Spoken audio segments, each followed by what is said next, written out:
இது ஹிந்தியில் ஒரு பழமொழி சொல்லுவாங்க, டெல்லி பௌத் தூரே அப்படிம்பாங்க. டெல்லி ரொம்ப தூரத்தில் இருக்குது. அது மாதிரி தமிழ்நாடு எலெக்ஷனும் ரொம்ப தூரத்தில் இருக்குது. ஏப்ரல் மாதத்தில் நடக்கக்கூடிய தேர்தல், இன்றைக்கி டிசம்பர் கடைசி வாரத்தில் நாம் இருக்கோம். இன்னும் 3 மாதங்கள் முழுமையாக இருக்குது. அதனால் தேசிய ஜனநாயக கூட்டணி எப்படி இருக்கும், அதனுடைய வலிமை எல்லாமே பொறுத்திருந்து பார்ப்போம். நீங்கள் இதுக்கு முன்னாடி கேட்டீங்க, அக்கா பிரேமலதா விஜயகாந்த் அவர்கள், பெரும் மதிப்புக்குரிய திரு பிரேமலதா விஜயகாந்த் அவர்கள் ஜனவரி 9ஆம் தேதி அவங்களுடைய கூட்ட கடலூரில் நடக்க இருப்பதாக நான் அறிகின்றேன். அதே போல் அண்ணன் டிடிவி தினகரன் அவர்களும் கூட ஜனவரியில் எந்த முடிவையும் எடுப்பதில்லை என்று பத்திரிகையாளர் சந்திப்பில் பேசுறதை நான் கேட்டேன். நேற்று தான் அண்ணன் ஓபிஎஸ் அவர்கள் கட்சி கூட்டம் போட்டிருக்கிறாங்க, கருத்துக்களை கேட்டிருக்கிறாங்க. அதனால் இன்னும் நிறைய நாட்கள் இருக்குது, ரொம்ப தூரம் இருக்குது. எல்லோரும் நல்ல முடிவு எடுப்பாங்க.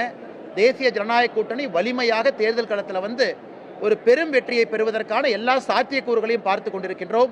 பொறுமை காட்போம், நேரம் இருக்கிறது. தோக்க போகிறவங்களுக்கு எப்பவுமே அந்த பயம் வரும்னா, தோக்க போகிறவங்களுக்கு என்ன, திமுகவை பொறுத்தவரை 100 நாள் தான் இருக்குது. அவங்களுக்கு அந்த பயம் இருப்பது வாடிக்கை தான், இயல்பு தான்.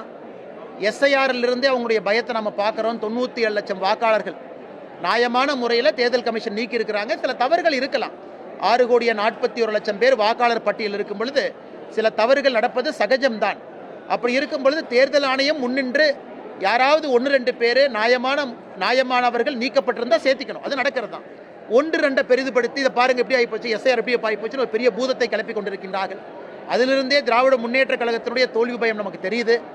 அவங்க இன்னும் 100 நாட்கள் ஆட்சியில் இருக்க போகிறாங்க, அவ்வளோதான். கடைசி 100 நாட்கள். எப்பவுமே திருமணத்திற்கு பின்பு ஹனிமூனுமாங்க. இவங்க ஆட்சி முடியக்கூடிய லாஸ்ட் 100 நாட்கள் ஹனிமூனாக இவங்களுக்கு இருக்குது. அதனால தான் திராவிட முன்னேற்ற கழகத்துக்கு அந்த பயம். 100 நாட்களில் அந்த ஆட்சி தூக்கி எறியப்படுவது உறுதி.